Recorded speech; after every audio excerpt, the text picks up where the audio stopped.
Estados Unidos de América. Nacido en 1776, nuestro país es el vástago de una herencia de libertad bajo la ley basada en la religión. Bendecida con grandes recursos naturales y gente pionera dedicada a la industria y a la disciplina moral, nuestra nación creció para ser fuerte y próspera y desarrolló el mejor sistema gubernamental jamás concebido por el hombre. En poco tiempo, Estados Unidos se dio a conocer como el refugio para el agotado, el hambriento y el pobre. Millones dejaron todo en el viejo mundo por un nuevo comienzo en la tierra que recompensaba la iniciativa, el trabajo duro y la perseverancia. Los muchos millones que no llegaron aquí encontraron alivio y esperanza al saber que en verdad existía tal bastión de libertad y oportunidad, un lugar donde los sueños se podían hacer realidad. Hoy en día, nuestra nación luce más rica y poderosa que nunca. Tecnologías nuevas han revolucionado nuestra vida diaria. Los lujos que antes solo disfrutaban los ricos son cosa común y muy asequibles. Hay muchos dueños de vivienda propia y nuestro pueblo tiene la expectativa de crecimiento económico continuo y prosperidad. Sin embargo, más y más gente se da cuenta que pueden prosperar materialmente solo por un tiempo, porque sus libertades han ido disminuyendo.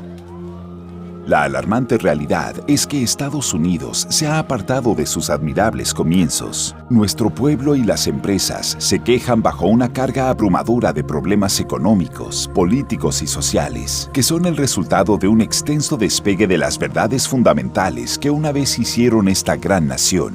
Si los Estados Unidos de América han de perdurar, los ciudadanos de todas partes deben nuevamente comprender, aceptar y vivir según conceptos eternos.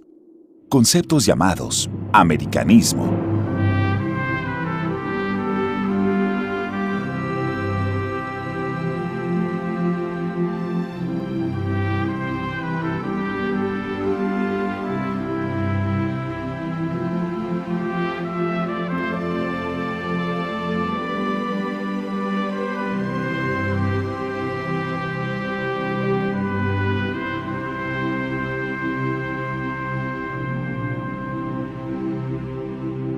¿Qué fue lo que hizo a los Estados Unidos excepcional y los separó de otras tierras? ¿Serán los recursos naturales? No, otras tierras fueron igualmente bendecidas. ¿Habrá sido el pueblo? No, la gente que creó a los Estados Unidos vino del extranjero. ¿Será entonces la planificación y la sabiduría del gobierno que estimularon a nuestra nación a tales alturas? No nuevamente.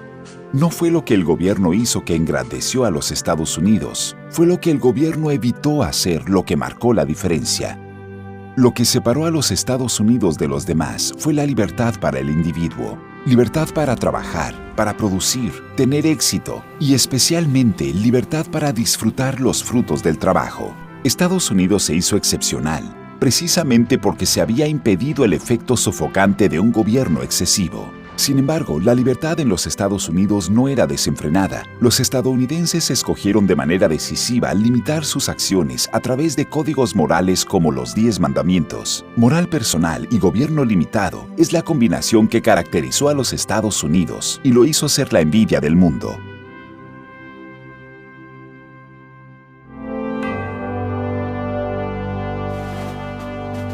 Cuando nuestros fundadores decidieron que habían tenido suficiente opresión británica, se desprendieron y declararon la independencia. Indicaron en la Declaración de la Independencia, como verdad autoevidente, que todos los hombres son dotados por su Creador de ciertos derechos inalienables. En otras palabras, Dios le dio al hombre sus derechos, y que entre ellos están la vida, la libertad y a la búsqueda de la felicidad. Y justo en la próxima oración, los fundadores definieron el desempeño apropiado del gobierno cuando dijeron: para garantizar esos derechos entre los hombres se instituyen los gobiernos.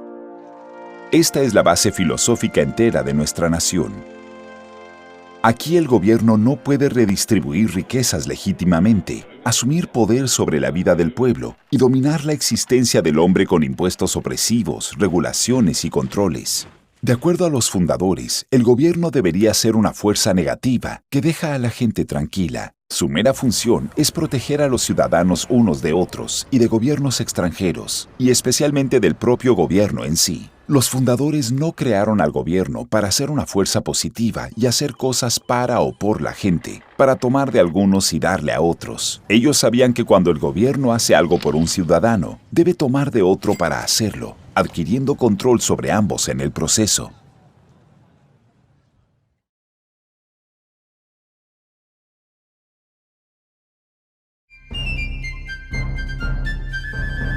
Los gobernantes británicos no aceptaron la declaración de la independencia y por ende, nuestros antepasados tuvieron que pelear una guerra para concretarla. Para 1783, la guerra por la independencia fue ganada y se enviaron las fuerzas británicas de vuelta al otro lado del mar. Pero nuestro gobierno de esos tiempos era débil, no tenía cómo resolver las disputas entre los estados, ni el poder para colectar impuestos para las necesidades pertinentes, tales como la defensa nacional. Así que en 1787, delegados de 12 de los 13 estados se encontraron en Filadelfia para revisar el sistema y produjeron una estructura gubernamental enteramente nueva, conocida como la Constitución de los Estados Unidos. Con fe sobre las afirmaciones estruendosas en la declaración, la Constitución fue escrita para gobernar al gobierno, no al pueblo ni a los estados, cada uno de los cuales fue un celoso guardián de su propia soberanía. Los fundadores crearon un gobierno central con poderes estrictamente limitados. Esto dejó a los estados libres para competir entre ellos, para ser el mejor estado, el de menos impuestos y controles, uno donde los ciudadanos quisieran construir un negocio y tener una familia. Ese espíritu de competencia produjo excelencia, tal y como toda competencia honesta produce. Es importante notar que la Constitución no fue forzada al pueblo. Volvió a los estados para ser ratificada y algunos de los padres fundadores redactaron ensayos explicando la misma, en un esfuerzo para persuadir a sus compatriotas estadounidenses para que adopten esta nueva forma de gobierno. Algunos de los ensayos escritos por James Madison, Alexander Hamilton y John Jay fueron recopilados en un volumen conocido como Los Papeles Federalistas. Estos ensayos proveían una perspectiva valiosa sobre el propósito de los fundadores en establecer nuestro gobierno. Eventualmente, cada uno de los 13 estados ratificó la Constitución y luego cada uno ratificó las primeras 10 enmiendas, conocidas como la Carta de Derechos o Bill of Rights, atando aún más las manos del gobierno federal.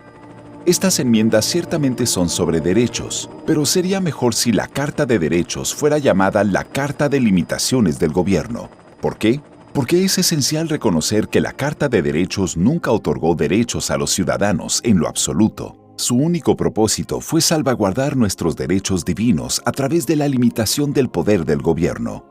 Los fundadores insistieron incluso en que el Congreso no hará ley alguna sobre la libre expresión, la religión, la prensa, la asamblea, el derecho a petición, el derecho a tener y portar armas, etc. Estas enmiendas están dirigidas directamente al gobierno federal, no al individuo ni a los estados. Son como los 10 mandamientos, que esencialmente son una lista de lo que uno no podrá. La Carta de Derechos dice que el Congreso no podrá, hasta la maravillosa 10ª enmienda, que en efecto dice, si se nos olvidó algo, no pueden hacer eso tampoco.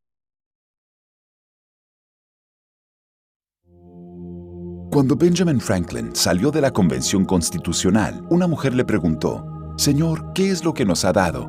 Su respuesta inmediata fue, «Una república, señora, si la puede mantener». Sin embargo, la mayoría de los estadounidenses hoy en día han sido persuadidos de que nuestro sistema de gobierno es una democracia y no una república. Entender la diferencia entre ambas es fundamental para comprender el americanismo y el sistema americano. Antes de hablar sobre los sistemas políticos, sería útil entender la confusión que se ha propagado sobre el espectro político. A muchos se les han hecho creer que el espectro político coloca grupos como los comunistas a la extrema izquierda, los fascistas o las dictaduras en el extremo derecho y los moderados o centristas en el medio.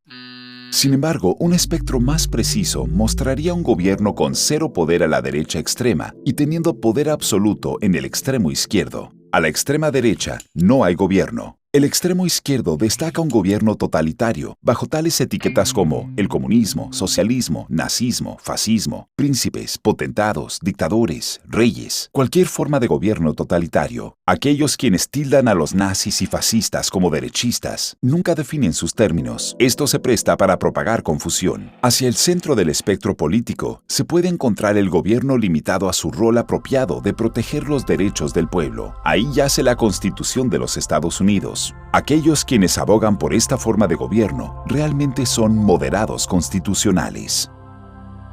Así que analicemos las formas básicas de gobierno. Estas son: monarquía o dictadura, regido por uno; oligarquía, regido por unos cuantos; democracia, regido por una mayoría; república, regido por ley; y anarquía, que significa regido por nadie. Al abordar estos 5, veremos que pueden ser reducidos aún a menos. Si observamos primero a la monarquía o dictadura, vemos que esta forma de gobierno en realidad no existe en el sentido práctico. En realidad siempre es un grupo que pone a uno de ellos al frente. Un rey tiene su concilio de nobles o condes, y cada dictador tiene sus burócratas o comisarios trabajando detrás de escena. No está regido por uno, a pesar de que solo uno sea el líder visible. Está regido por un grupo, así que eliminemos monarquía o dictadura, porque en realidad nunca existe.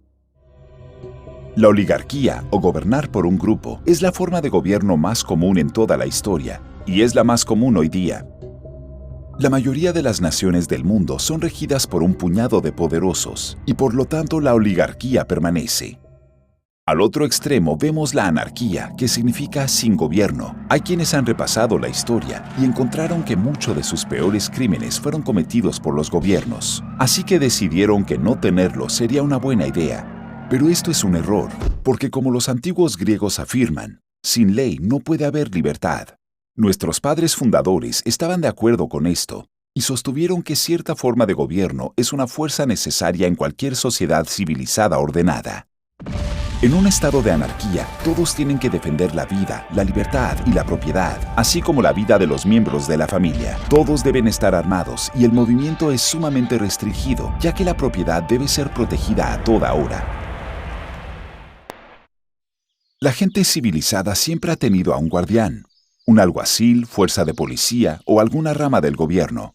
Una vez establecida la fuerza pública, la gente quedó más libre. Pueden dejar sus propiedades, labrar la tierra y demás. En resumen, la cantidad apropiada de gobierno nos hace a todos más libres. Hay quienes abogan por la anarquía, no porque no quieren gobierno, sino porque no les gusta lo que tienen. Utilizan la anarquía como una herramienta de cambio revolucionario. La condición de la anarquía es como un vacío, donde algo se apresura a llenarlo. Estos anarquistas calculan para deshacer el gobierno existente, amotinando, matando, saqueando y aterrando. Trágicamente, la gente que vive bajo tal caos suele acudir a aquellos más aptos para ponerle fin, y les ruegan que tomen las riendas y restauren orden. ¿Y quién mejor para terminar el caos? Los mismos que la causaron. Los anarquistas que crearon el problema crean un sistema gobernado por ellos, una oligarquía, donde adquieren poder total. Esto es precisamente lo que ocurrió en Rusia, que elevó a Lenin al poder absoluto, y en Alemania, donde las camisas marrones de Hitler crearon el caos que lo instauró a él en el poder. Pero la anarquía no es una forma estable de gobierno, es una transición pasajera, de algo que existe a algo deseado por los hambrientos de poder. Es una condición temporal, y como no es permanente, lo eliminamos también. La palabra democracia viene de 2 términos griegos, demos, que significa pueblo, y kratos, que significa poder. Democracia entonces significa el poder del pueblo, el poder de la mayoría. Esto por supuesto suena bien, pero supongamos que la mayoría decidiese tomar su hogar o su negocio, o sus hijos. Obviamente debe haber un límite. La falla en la democracia es que la mayoría no está limitada. Si más de la mitad del pueblo es persuadido a querer algo, en una democracia ellos rigen. ¿Y qué tal una república? Bueno, eso viene del latín, res, que significa cosa, y publica, que significa público. Significa la cosa pública o la ley. Una república verdadera es donde el gobierno es limitado por la ley, dejando al pueblo en paz. Los fundadores de Estados Unidos tenían una carta blanca en donde escribir. Pudieron haber establecido una oligarquía. En realidad hubo quienes deseaban a George Washington como su rey, pero los padres fundadores conocían la historia y escogieron darnos la regla de la ley bajo una república, no la regla de mayoría en una democracia. ¿Por qué? Demostremos la diferencia desde una perspectiva del viejo oeste. Considere una turba en una democracia. 35 cabalgando persiguen a un solo pistolero. Lo atrapan. Votan 35-1 para ahorcarlo. La democracia ha triunfado y hay un pistolero menos con que lidiar. Ahora considere el mismo escenario en una república. Los 35 atrapan al pistolero. Votan 35-1 para ahorcarlo. Pero llega el alguacil y les dice: ustedes no lo pueden matar. Él tiene su derecho a un juicio justo. Lo llevan al pueblo donde un jurado de sus compañeros es elegido. Escuchan la evidencia y la defensa y ellos deciden si debe ser ahorcado. ¿Acaso el jurado decide por mayoría? No, debe ser unánime o el pistolero sale libre. Los derechos del gobierno no están sujetos a la mayoría, sino a la ley. Esta es la esencia de una república. Muchos estadounidenses se sorprenderán al saber que la palabra democracia no aparece en la Declaración de la Independencia ni en la Constitución de los Estados Unidos, ni aparece en ninguna de las constituciones de los 50 estados. Los fundadores hicieron todo para evitar que tuviéramos una democracia. James Madison, debidamente conocido como el padre de la Constitución, escribió en el ensayo número 10 de los papeles federalistas: las democracias han sido siempre espectáculos de turbulencia y contención, han siempre sido incompatibles con la seguridad personal o los derechos a la propiedad, y en general han sido tan cortas sus vidas como violentas sus muertes. Alexander Hamilton estuvo de acuerdo y comentó: nosotros somos un gobierno republicano. La libertad verdadera nunca existe en el despotismo o en los extremos de la democracia. Samuel Adams, un firmador de la Declaración de la Independencia, dijo: la democracia nunca dura mucho, pronto se desperdicia, se agota y se asesina a sí misma. Los fundadores tenían buenas razones para repudiar a la democracia, porque sabían que las democracias en los primeros estados griegos produjeron algunos de los excesos de gobiernos más salvajes imaginables. En cada caso terminaron sin ley, luego la anarquía y finalmente tiranía bajo una oligarquía.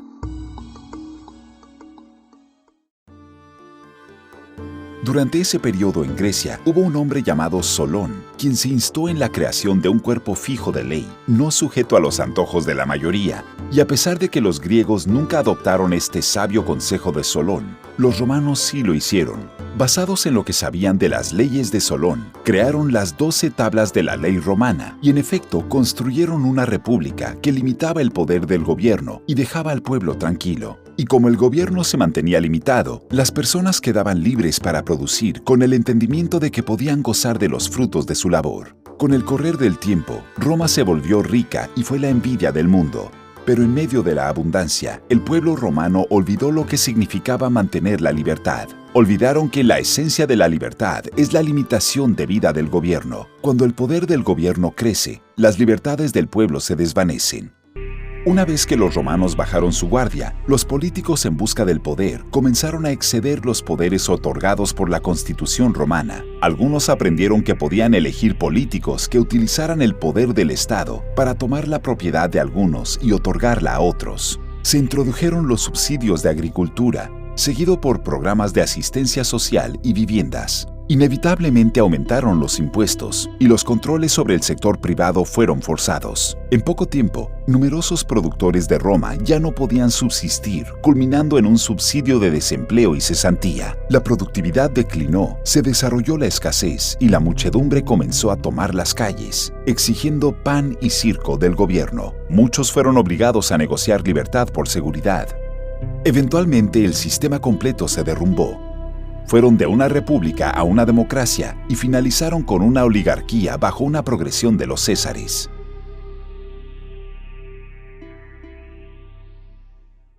Por lo tanto, la democracia en sí no es una forma estable de gobierno. En vez, es la transición gradual de un gobierno limitado al gobierno ilimitado de una oligarquía.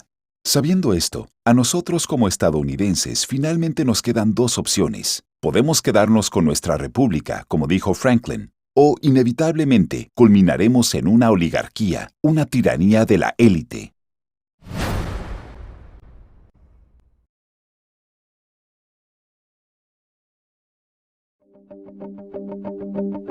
Tal y como existe confusión generalizada sobre el espectro político, de igual manera existe una confusión similar en la arena económica.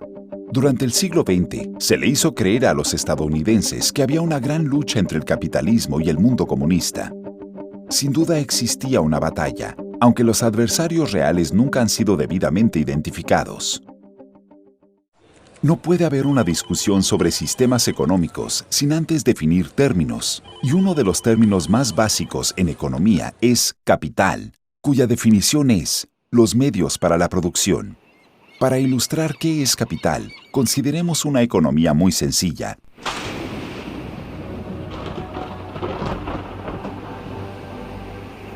En las arenas de una isla pequeña, la marea ha traído un náufrago. No trae alimento y tiene hambre. Busca en la isla, pero no encuentra frutas, cocos, bayas, ni nada que sea comestible. Vuelve al agua e intenta pescar con sus manos, pero fracasa.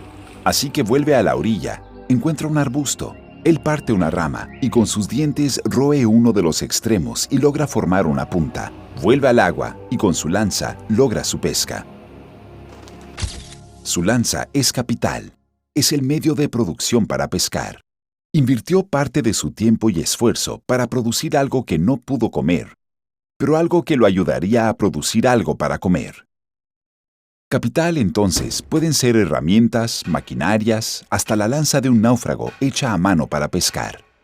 Tal siendo el caso, considere los comunistas en la antigua Unión Soviética igual que en China y Cuba. Siempre han utilizado herramientas y maquinarias. Los oficiales allí ven hasta a las personas como capital. Es decir, entonces, que por plena definición, ¿no son los comunistas capitalistas? En ese efecto, ¿no somos todos capitalistas? Y por lo tanto, ¿acaso no son todos los sistemas económicos sistemas capitalistas?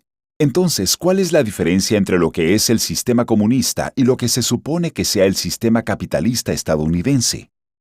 La diferencia es quién es el dueño del capital. El sistema es capitalista monopolístico, controlado por el Estado, o capitalismo competitivo de mercado libre. Es entre estos dos sistemas opuestos que ha rugido siempre una batalla. Antes de continuar, definamos también lo que es el mercado libre. Básicamente, es un sistema autoestabilizante en el cual todas las partes son plenamente libres para negociar entre sí. Pero cuando la fuerza, el fraude o el daño afectan a una de las partes, el rol del gobierno es meramente castigar a quienes cometen tales ofensas y reivindicar los derechos del perjudicado. Esto protege la integridad del sistema del mercado libre o libre empresa, sin intervenir en él. El término propiedad privada también requiere aclaración, ya que la propiedad privada es un componente clave en un sistema de empresa libre. Para que la posesión de la libertad privada sea total y completa, se deben cumplir estos 4 aspectos: el título, el control, el uso y la capacidad para disponer de lo que uno posee. En una economía de mercado libre, estos aspectos no tienen restricción, siempre y cuando el propietario no viole los derechos y demandas legítimas de los demás. La posesión de la propiedad privada y la libertad van de la mano, siempre lo han hecho.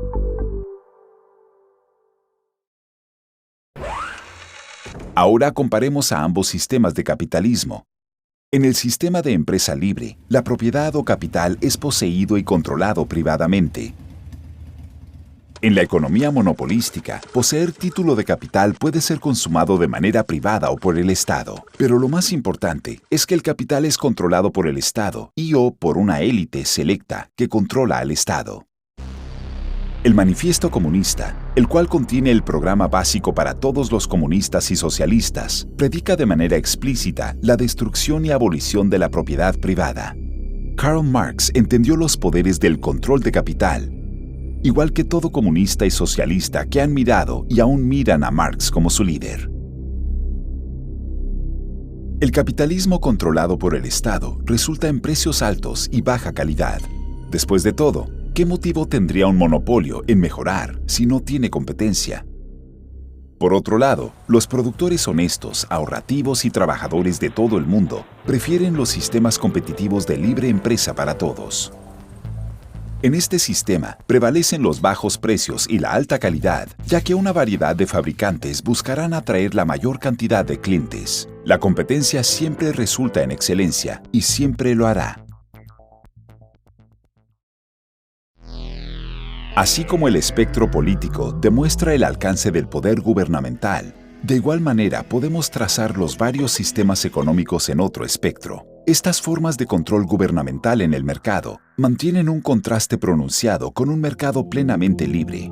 En el último siglo, han habido 4 formas de economías controladas por el Estado, todas en el extremo izquierdo del espectro económico: fascismo, nazismo, socialismo y comunismo. En cada uno, el gobierno controla el capital. La diferencia entre estos es cuánto es poseído o controlado plenamente por el Estado. En un sistema fascista, el gobierno no posee negocios en teoría, pero sí los controla. En la antigua Italia de Mussolini, a pesar de no poseer título de propiedad, él ordenaba a los propietarios qué producir, cuánto producir, cuándo producir, dónde comprar materiales, a quién emplear, a quién despedir y qué precios cobrar. Lo demás, él decía, dependía del dueño. El sistema fascista es más eficiente que otros sistemas controlados por el gobierno, en que aquellos viviendo bajo este régimen aún piensan que son dueños de sus propios negocios. Los propietarios se preocupan por el mantenimiento de la maquinaria, las relaciones con el empleado, pintar el local y demás, pero el gobierno controla al dueño a través de una variedad de impuestos y regulaciones. Bajo el nazismo, el cual significa socialismo nacional, sus partidarios fueron un paso más allá y adquirieron propiedad de algunas corporaciones como Volkswagen. Sin embargo, Hitler no se apoderó de otros gigantes industriales. Él simplemente los controlaba, igual que Mussolini controlaba las empresas en Italia. El socialismo ocurre cuando los gobiernos adquieren posesión de las industrias mayores, tales como transporte, comunicaciones, servicios públicos, con el fin de ejercer el control sobre la economía. A través de la apropiación de estos segmentos vitales de la industria y creando agencias regulatorias, los socialistas obtienen control básicamente sobre todo lo demás. Finalmente está el comunismo, el abuelo de todos en el sentido económico.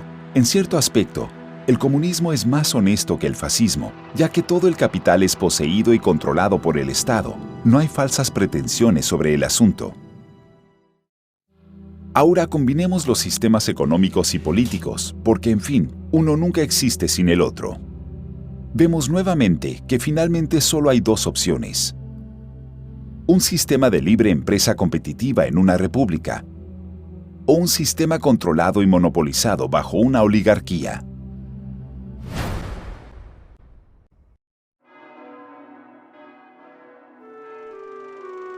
La gente moral siempre ha sido un elemento vital de la fortaleza de los Estados Unidos. Los padres fundadores entendieron bien la enseñanza bíblica de que la justicia engrandece la nación. Proverbios 14:34. Ellos también sabían que era imposible esperar que una república con una economía de mercado libre y gobierno limitado perdure sin la moralidad. James Madison advirtió que un gobierno limitado por sí solo era inadecuado para nuestra nación. Y John Adams observó: nuestra Constitución fue hecha exclusivamente para personas morales y religiosas. Es enteramente inadecuada para el gobierno de cualquier otra clase de persona. George Washington dijo: la razón y experiencia nos prohíben la expectativa de que la moralidad nacional pudiese prevalecer excluyendo el principio religioso. Sin embargo, hoy hay quienes piensan que la libertad es una licencia y que la moralidad no es importante o es irrelevante para la política y la economía. Pero como dijo Benjamin Franklin, solo una persona virtuosa es capaz de libertad. A medida que las naciones se envilecen y corrompen, crece su necesidad de tener amos.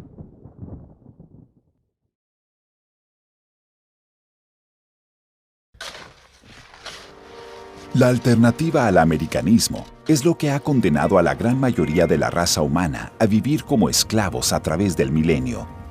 Es la idea de que los derechos son privilegios dispensados por una oligarquía de acuerdo al gobierno ilimitado de los hombres, que el Estado debe controlar y o poseer el capital nacional cuya actividad económica es dirigida por un poder central, que la moralidad es intrascendente y que se prefiere la seguridad sobre la libertad y la oportunidad. Nuestra nación continúa siendo desviada de su curso, y los principios que llevaron a la grandeza de los Estados Unidos son hechos a un lado. La sencilla pregunta para nosotros es, ¿continuamos nuestro desliz en dirección opuesta a los principios fundamentales de nuestra nación o regresamos al tipo de gobierno que heredamos? El tiempo se agota para los estadounidenses que presienten que algo anda mal. Deben decidir qué país le dejamos a las futuras generaciones. Lo único que hace falta es que un número suficiente de estadounidenses se involucren en la pelea por la libertad y devolver nuestra nación hacia menos gobierno, más responsabilidad y, con la ayuda de Dios, un mundo mejor.